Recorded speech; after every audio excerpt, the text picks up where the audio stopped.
हाँ, तो अभी 4 जन साथी लोग हमारे साथ जुड़े हुए हैं, और बाकी तो अभी उन्होंने अभी लिंक को देखा भी नहीं है, और प्लस लगता है कि ट्विटर भी खोल के देखे भी नहीं है।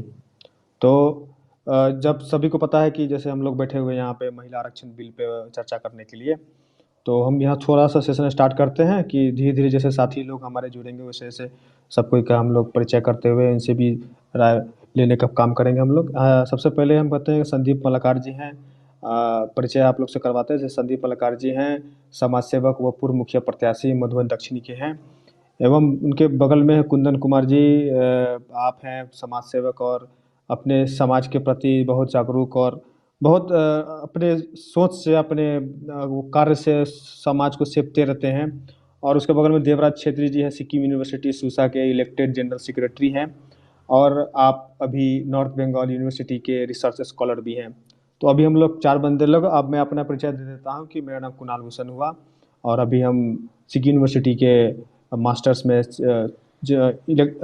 इंटरनेशनल रिलेशंस से मास्टर्स कर रहे हैं, और समाज के में भी थोड़ा बड़ा ध्यान देते भी हैं। तो अब आते हैं कि महिला आरक्षण बिल पे हम लोग चर्चा करते हैं, और एक बात ध्यान रखेंगे कि ये सारी बातें रिकॉर्ड हो रही है। रिकॉर्ड होने पे ये जब चाहे तब आप भविष्य में इस मुद्दे पे अगर सुनना चाहते हैं अपनी आवाज़ों को, चाहे मेरी आवाज़ हो, चाहे किसी भी साथियों की आवाज़ों को, तो आप सुन सकते हैं। तो अभी हम लोग धीरे-धीरे साथी लोग जुड़ेंगे, और हम लोग इस विषय पे बहुत बड़े विस्तार से चर्चा करेंगे। तो अभी हम लोग बैठे हैं वुमेन्स रिजर्वेशन बिल, जिसको हिंदी में महिला आरक्षण बिल कहते हैं, 2023 में जो मोदी सरकार ने नया पार्लियामेंट में शिफ्ट करते हुए इन्होंने इस बिल का पहला पहला से अपना स्टार्ट किया है, तो महिला आरक्षण बिल को देते हुए, जिसमें प्रावधान है कि 33% महिलाओं को अ, लोकसभा और अपने लेजिस्लेशन, मतलब जैसे विधानसभा, बिहार के, यूपी के अलग अलग क्षेत्रों के विधानसभा में 33% महिलाओं लोग की भागीदारी सुनिश्चित होनी है।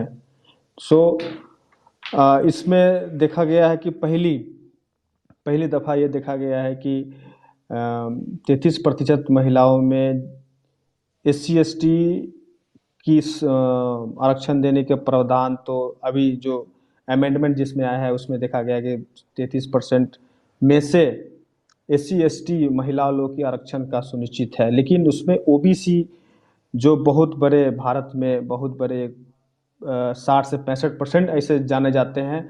आंकड़ा तो पूरा ठोस है नहीं, जिसको OBC महिला लोग, चाहे OBC जनरल में लिया जाए, जेंट्स और महिला दोनों होती है, जिसमें 60 से 65% ऐसा अनुमान लगाया जाता है कि OBC कैटेगरी से आते हैं व्यक्ति। जिस उसमें इतने बड़ी आबादी को, भारत की इतनी बड़ी आबादी को कैसे 33% महिलाओं का आरक्षण में कैसे इसको जगह नहीं मिली है। तो इसी बीच पे हम लोग बहुत सारे सवालात है। जैसे हमने आप लोगों को व्हाट्सएप पे भेजा हुआ था कि इसमें ये बिल 2008 में भी UPA सरकार लाई थी, जिसमें PM मनमोहन सिंह के नेतृत्व में इसको किया गया था।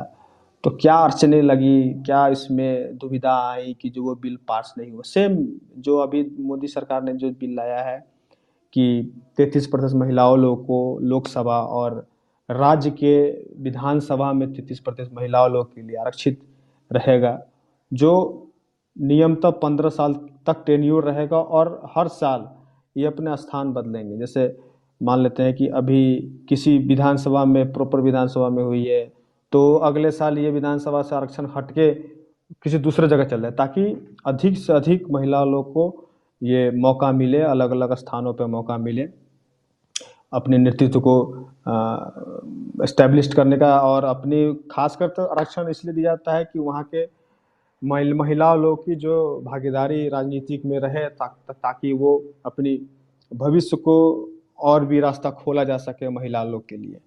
तो इस पैनल पे हम लोग यही है कि अब मैं छोटा मोटा खाका मैं यहाँ आपके सामने प्रस्तुत करता हूँ। जैसे कि आप लोग को पता ही होगा कि पंचायत राज्य में, जैसे म्यूनसिपाल्टी हो गया, इलेक्शन पंचायत राज्यों में भी महिलाओं लोग की 1/3 ये 33% सीट रिजर्व है। जैसे अपन पंचायत में भी देख लेते हैं कि इस पंचायत में अगर किसी पर चुनाव होता है मुखिया के लिए, सरपंच के लिए, समिति के लिए, जिला पार्षद के लिए, तो उसमें महिला लोग की कोई कोई सीट जैसी होती है रिजर्व हो जाती है। उसमें भी देखा जाता है कि SC ST OBC के लिए भी रिजर्व होती है। तो ये 73वां 74वां अमेंडमेंट जो 1993 में 1993 में लाया गया था, तो उससे ये हुई थी। लेकिन राज्यसभा पे तो अभी किसी का बातचीत तो इसमें नहीं हो रहा है, लेकिन लोकसभा और जो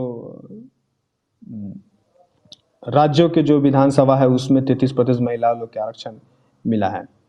तो उस पे ये हो रहा है कि इसमें अगर देखा जाए अभी के समय में लोकसभा में अभी 78 महिलाएं हैं, जो 15% से भी कम देखा जाता है कि अभी अभी अभी के वर्तमान में 543 सीट में से मुश्किल से 78 महिलाएं जो हैं की भागीदारी है अब इसमें।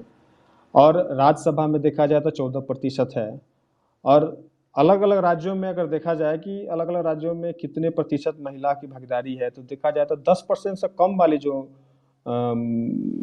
महिला की जो भागीदारी है राज्यों में, जिसमें से अरुणाचल प्रदेश, आंध्र प्रदेश, असम, गोवा, गुजरात, हिमाचल प्रदेश, कर्नाटका, केरल, जो केरल को हम लोग इतनी बड़ी संख्या में जो पढ़े लिखे जनसंख्या बोलते हैं, मध्य प्रदेश, महाराष्ट्र, मणिपुर, मेघालय, उड़ीसा, सिक्किम, तमिलनाडु, तेलंगाना, त्रिपुरा और पौंडीचेरी, इन सब राज्यों में देखा जाए तो 10% से भी कम महिलाओं की भागीदारी है विधानसभा सीटों पे।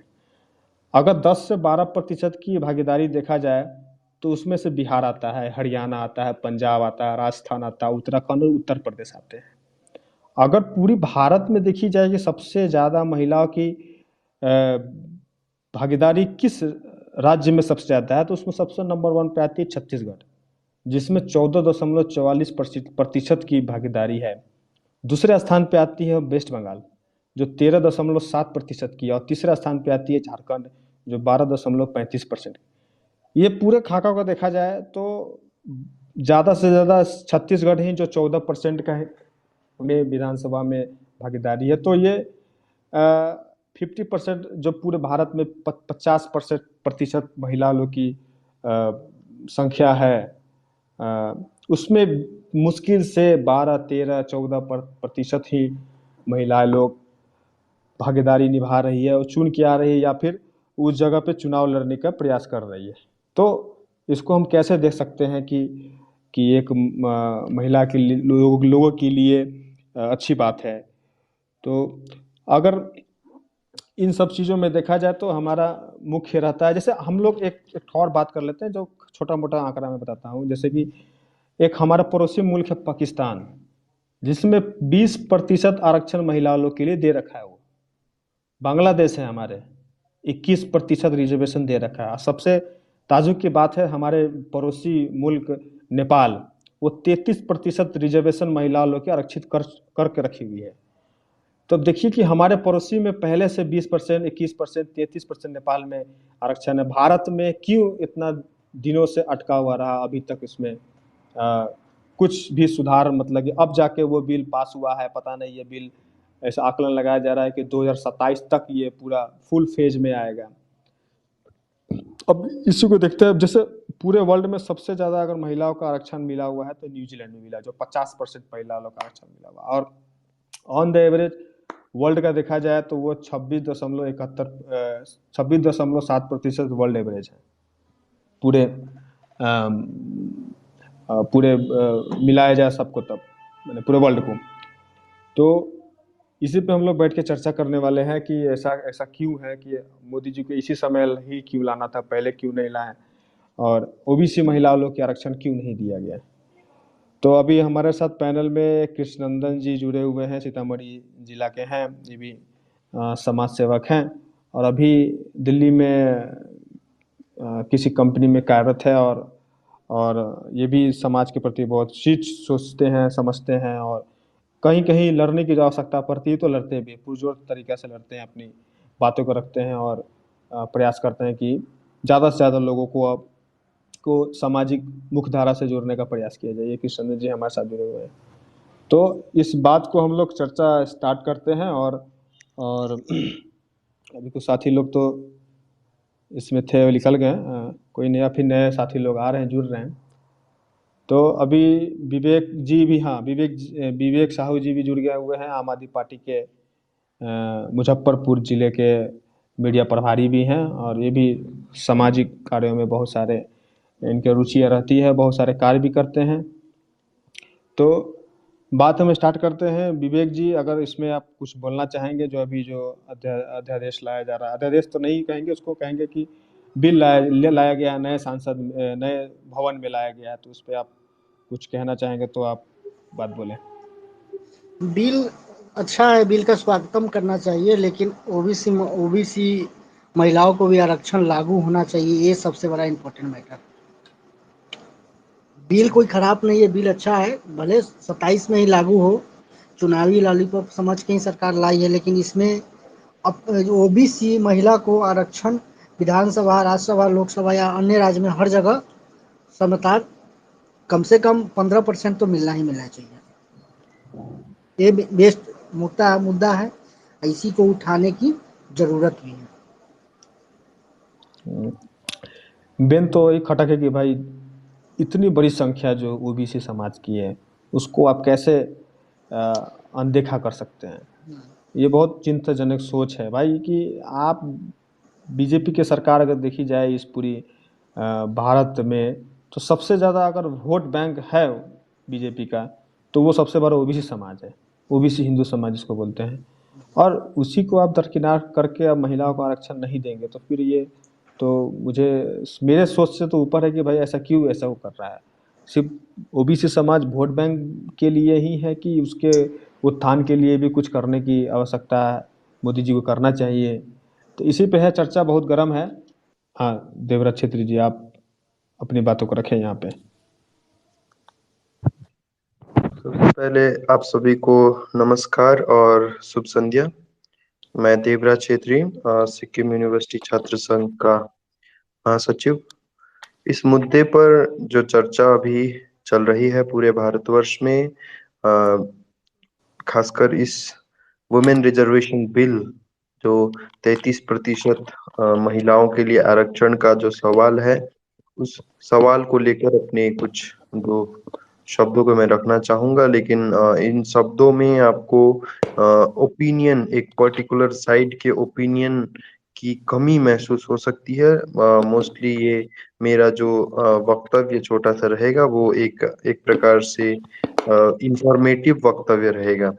तो अभी जो डिबेट महिला आरक्षण के ऊपर चल रहा है, इसमें यह कहा जा रहा है कि ओबीसी जो वोट का बैंक है बीजेपी का, जो कि मुख्य जो जो व्यापारी, छोटा व्यापारी समाज, जो छोटा व्यापारी वर्ग है, जो कि बीजेपी की रीढ़ की हड्डी मानी जा सकती है, उस वर्ग को सिर्फ एक वोट बैंक की तरह यूज करने, या फिर उस वर्ग को उसके अधिकार से वंचित करने का एक एक प्रकार से ये 33% का जो वुमेन रिजर्वेशन बिल है, जिसमें कि ओबीसी और माइनॉरिटी कम्युनिटी को अलग रखा गया है, उसके लिए एक प्रकार का हमला है ओबीसी कम्युनिटी के ऊपर। तो इसमें मैं सबसे पहले कहना चाहूंगा कि शुरू करना चाहूंगा आजादी के बाद के भारत से, जिससे कि हम इसके इतिहास को जान सके। आजादी के बाद के भारत में 47 से जो आजादी के बाद के भारत की जो राजनीति शुरू हुई है, उस राजनीति में एक प्रकार से निरपेक्ष राष्ट्रवाद का बोलबाला रहा है, जो कांग्रेस का राष्ट्रवाद है, जिसे कि सेक्युलर नेशनलिज्म कहते हैं। वो धर्मनिरपेक्ष राष्ट्रवाद जिसके अंडर भारत रहा कई सालों तक, वो एक प्रकार से अपर क्लास कह सकते हैं, एलीट क्लास की राजनीति के ऊपर बेस्ड था। वो एलीट क्लास की राजनीति, वो सिविल सोसाइटी, ये कहा जाता है कि नागरिक समाजीय राजनीति पर वो बेस्ड था। और वो उसके जितने भी फैसले होते थे, वो ऊपरी तबके द्वारा लिए जाते थे, जो इंटेलेक्चुअल्स होते थे, जो पढ़े लिखे वर्ग होते थे, उनके द्वारा लिए जाते थे। लेकिन 1967 में भारतीय राजनीति में एक परिवर्तन आया।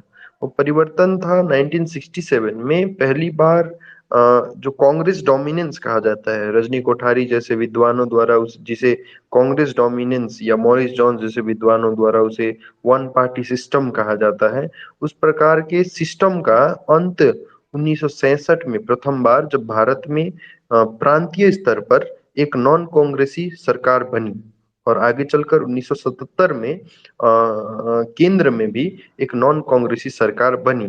तो यहाँ से हम बीजेपी जैसी पार्टी का एक लीनेज हम देख सकते हैं। तो कैसे हम लीनेज को 1967 से जोड़कर देखें, तो 1947 में जो परिवर्तन आया भारतीय राजनीति में, वो परिवर्तन एक प्रकार से भारतीय राजनीति में एक वर्नाकुलर पॉलिटिक्स का एंट्रेंस था।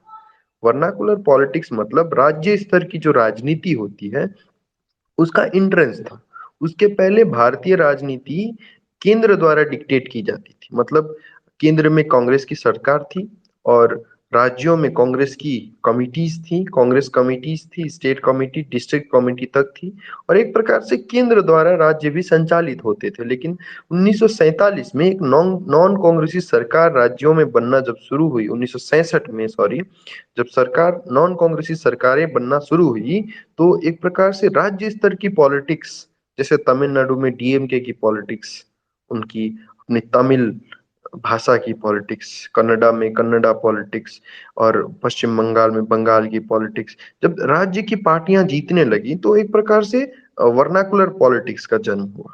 और इसी वर्नाकुलर पॉलिटिक्स को आगे चलकर, इसी वर्नाकुलर पॉलिटिक्स ने आगे चलकर छोटे तबके के जो व्यापारी होते हैं, जिन्हें राज्य सरकार को सहायता पहुंचानी होती है, या एक प्रकार से जो राज्य सरकार की एक बैकबोन होते हैं, या जो मिडिल क्लास पॉपुलेशन हम उनसे कह सकते हैं, उनके उनमें एक मांग हुई कि जो रिजर्वेशन सिस्टम है उसे एक्सटेंड किया जाए उन तक। तो आगे चलकर मंडल कमीशन बैठाया गया और मंडल कमीशन ने जो फैसला दिया कि ओबीसी को जो 27% आरक्षण दिया जाए, तो जिसने कि ये 90 के 80 90 के दशक में काफी प्रभावित किया भारतीय राजनीति को।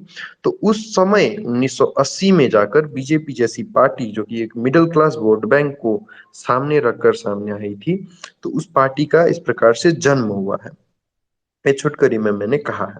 तो ओबीसी वोट को बीजेपी दरकिरार कर रही है, इस बात को कहना इस समय मुश्किल होगा। एक इंस्टेंस को लेकर, एक वुमेन रिजर्वेशन बिल में जिस प्रकार से ओबीसी कम्युनिटी को दरकिनार किया गया है, उसमें उसको उस एक घटना को लेकर ओबीसी कम्युनिटी को बीजेपी दरकिनार कर देगी, ये कहना थोड़ा गलत होगा, क्योंकि बीजेपी एक प्रकार से ओबीसी वोट बैंक पर ही बेस्ड एक पार्टी है। वो उसकी उसकी एडमिनिस्ट्रेशन, उसकी उसकी एडमिनिस्ट्रेशन या उसकी किसी भी प्रकार की प्रशासनिक व्यवस्थाएं या ऊपरी स्तर के लोग ब्राह्मणवादी हो सकते हैं, ब्राह्मण हो सकते हैं, अपर क्लास से आ सकते हैं, लेकिन बीजेपी का जो मेन वोट बेस है वो ओबीसी से ही आता है। तो इस गलती को मुझे लगता है कि बहुत जल्दी सुधारा जाएगा और सुधारा जाना चाहिए। और आगे भारतीय राजनीति में महिलाओं की भागीदारी की बात, भारतीय राजनीति, मैं अपने आप को भाग्यशाली महसूस करता हूं कि मैं एक ऐसे राज्य से आता हूं जहां, जैसे कुणाल भाई ने अभी अभी मेंशन किया, कि भारत में दूसरा सबसे बड़ा महिलाओं का प्रतिनिधित्व विधानसभा में है। मैं वेस्ट बंगाल से आता हूं और यह ऐसा राज्य है जिसमें वो एकमात्र भारत का ऐसा राज्य है जिसमें एक महिला एक स्त्री चीफ मिनिस्टर अभी भी मौजूद है। तो वुमेन रिजर्वेशन बिल को जिस प्रकार से 15 साल की अवधि तक के लिए एक टेम्पररी प्रोविजन, जिस प्रकार से कॉन्स्टिट्यूशन में एसटी एससी ओबीसी के लिए भी रखा गया था, उस प्रकार से रखा गया है, तो इसमें ये वाकई काबिले तारीफ, जैसा कि अभी शायद विवेक साहू जी ने ये मेंशन किया कि काबिले तारीफ एक एक्शन है सरकार का, लेकिन इसमें कई खामियां भी है। खामियां क्या है, उन्हें हमें देखने के लिए जो 92 और 93 कॉन्स्टिट्यूशनल अमेंडमेंट से जो पंचायती राज व्यवस्था भारत में स्थापित है, उसको हमें देखना होगा, उसके अफेक्ट को देखना होगा, जिसमें कि 33% रिजर्वेशन महिलाओं को प्राप्त है। उसका असर जमीन पर क्या हो रहा है, आप सभी देखते हैं कि वो रिजर्वेशन जब जमीन पर उसको देखेंगे तो वो रिजर्वेशन महिलाओं के लिए लाभदायक नहीं है। वो रिजर्वेशन एक प्रकार से महिलाओं को एक पपेट की तरह खड़ा कर देता है और वास्तव में रियलिटी में उनके हस्बैंड्स के द्वारा, उनके पति परमेश्वर के द्वारा एक पद को संभालने की एक हथियार बन जाता है, जिससे कि एक डोमिनेंट तबका जो रहता है समाज में, वो तबका राजनीतिक सत्ता को हथियाए रखता है। 10 साल पति हो गए विधायक तो 10 साल उनकी पत्नी श्री हो जाएंगी। तो इस प्रकार से एक ही परिवार में उस राजनीतिक सत्ता को अटकाए रखने का काम हो रहा है, जो 33% रिजर्वेशन हुआ है। इसमें मेरा ये कहना नहीं है कि रिजर्वेशन नहीं होना चाहिए, रिजर्वेशन होना चाहिए, लेकिन जिस प्रकार की खामियां, जिस प्रकार की स्टूज सिस्टम जो हम लोगों को पंचायती राज व्यवस्था में रिजर्वेशन देने के बाद भी हमें वो सफलता नहीं मिली है। जैसा कि आज शायद मैं लोकसभा का भाषण सुन रहा था, शायद राज्यसभा का भाषण सुन रहा था, जिसमें ये कहा जा रहा था कि 85% जो महिला प्रतिनिधि होते हैं वो री इलेक्ट नहीं हो पा रहे हैं पंचायती राज व्यवस्था में। मतलब स्थायी लीडरशिप नहीं बन पा रही है महिलाओं में। सिर्फ 15% महिलाएं जो हैं वो री इलेक्ट होकर फिर से आ रही हैं। तो इसमें सोचने की बात है। इसमें इसको मुझे लगता है वुमेन रिजर्वेशन को इतने सालों से जो अटका हुआ रहा है उनको झट से पास कर देना। हालांकि आपके पास एक सुपर मेजॉरिटी की सरकार है, आपके लिए कोई भी कदम, छोटा कदम हो या बड़ा कदम, कोई भी कदम आपके लिए मुश्किल या नामुमकिन तो नहीं है। लेकिन मुझे लगता है कि जो 91 और 92 संविधान संशोधन द्वारा जो 33% रिजर्वेशन महिलाओं को मिला है, उसका एक रिव्यू करना जरूरी है कि उसमें क्या खामियां आ रही हैं। स्थानीय स्वशासन में जो प्रतिनिधित्व की गारंटी महिलाओं को मिली है, उसमें क्या खामियां हैं जिनको हम दूर कर सकते हैं, और उन खामियों को दूर करते हुए हमें इस रिजर्वेशन सिस्टम को लागू करना चाहिए। क्योंकि सिर्फ रिजर्वेशन, ये कोटा रिजर्वेशन दे देने से ही महिलाओं को रिप्रेजेंटेशन नहीं मिलने वाला है। उसके बाद भी कई प्रकार की समस्याएं महिलाओं को अपने प्रतिनिधित्व में झेलनी पड़ सकती हैं। मैं इतना ही कहना चाहूंगा। आशा करता हूँ चर्चा में आगे भी भाग लेने का मौका मिलेगा। बहुत बहुत धन्यवाद। बहुत बहुत शुक्रिया देवराज जी आपका कि इन्होंने बहुत बहुत ज़्यादा विस्तारों से अपना बात को रखा। और इन्हें मुख्य मुद्दा जो उन्होंने उजागर किया है कि महिलाओं लोग अगर चुनाव जीत के जाती हैं तो ज़्यादातर वो उस परिवार से जाती हैं जिसमें उनके हस्बैंड जैसे पुरुष हो गए। जैसे मान लेते हैं कि पुरुष डोमिनेंस वाले ऐसे परिवार होते हैं कि जो नाम दे देते हैं अपने पत्नी का, चाहे अपने बहू का, चाहे अपनी बेटी का, लेकिन उसका सारा कार्यभार जो है, उसका हर चीज़ जो है उस परिवार के मुख्य पुरुष द्वारा ये संचालित किया जाता है। तो ये एक बहुत बड़ी गंभीर विषय है कि इसमें महिला को आरक्षण अगर दिया जा रहा है, चाहे महिला चुन के आ रही है, तो उस महिलाओं का काम होना चाहिए कि अपने बुद्धि विवेक से, अपनी क्षमता से उस चीज़ को हैंडल करे, उस चीज़ को संभाले, उस चीज़ को देखे।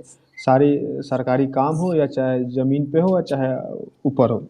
लेकिन दुर्भाग्य है कि उस महिला को द्वारा सिर्फ नाम दिया जाता है, उस महिला को नाम जाता है, लेकिन सारा काम जो है उस परिवार के पुरुष करते हैं। तो ये भी बहुत बड़ी चिंता का विषय है, जिन्होंने देवराज क्षेत्री ने इसको बहुत अच्छे ढंग से समझाया और बताया है। तो ये भी एक लूप फौज है मानते हैं। कुंदन जी, आप कुछ बोलना चाहेंगे इस पे? आपका आवाज आ रही है? हेलो। हाँ, जा रही है, बोलिए बोलिए। और सबसे पहले नमस्कार सब कोई को। मेरा नाम कुंदन कुमार है और मैं सरकार से एक सवाल करना चाहता हूँ कि नारी शक्ति वंदन विधेयक का जो प्रारूप सामने आया है, उससे यह स्पष्ट हो गया है कि बिल में अनुसूचित जाति और अनुसूचित जनजाति की महिलाओं के लिए अलग, इन वर्गों के लिए पहले से आरक्षित सीटों में से 1/3 सीटें आरक्षित करने का प्रावधान किया गया है। ओबीसी वर्ग की महिलाओं के लिए अलग से कोई कोटा निर्धारित नहीं किया गया है, जिसमें से 140 करोड़ आबादी में 84 करोड़ ओबीसी किसान, पशुपालन, शिल्पकार, उत्पादक है।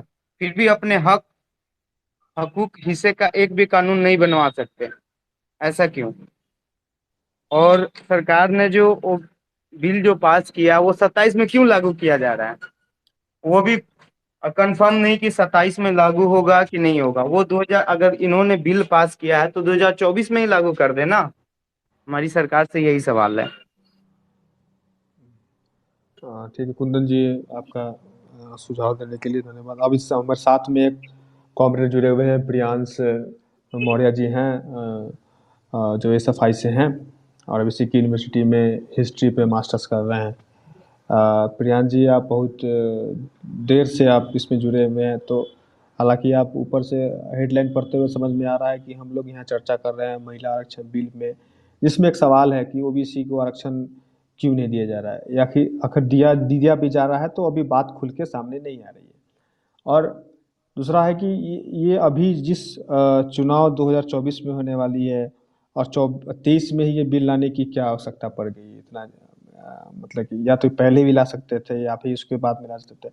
ये तो सवाल तो मन में आने पे तरह तरह के हो सकते हैं, शायद आपके दिमाग में वो चीज़ ना चल रही हो, लेकिन इसको भी एक एंगल से देखा जा सकता है।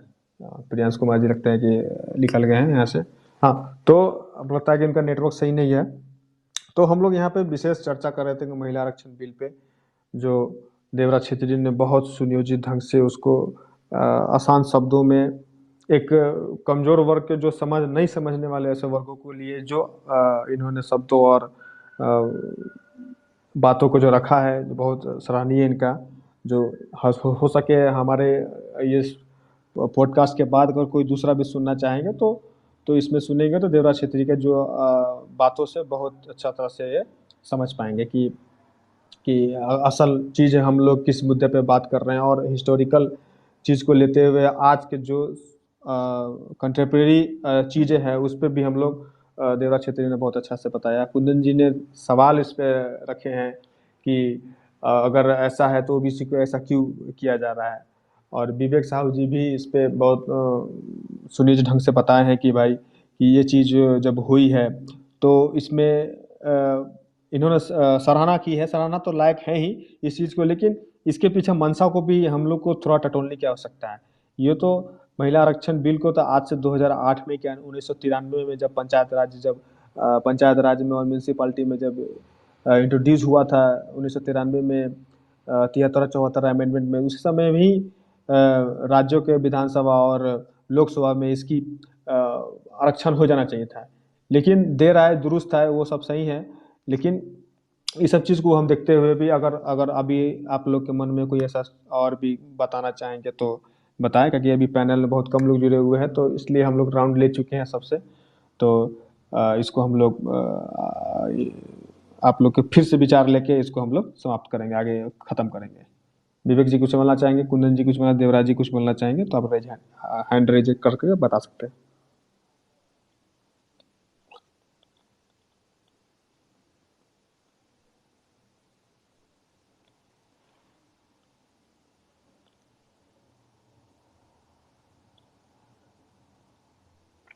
चलिए, अभी कोई सुझाव देने के लिए नहीं है, ठीक है। इस पे आप लोग नज़र बनाए रखें। अभी चर्चाएं चल रही है लोकसभा से, अब राज्यसभा में जब बिल पास होगी, बिल जाएगा, उसके बाद प्रेसिडेंट के पास इसके हस्ताक्षर के लिए जाएगी, उसके बाद इसको कानून के तरह हम लोग मतलब इसको पूरे भारत भर में वर्ष में लागू किया जाएगा।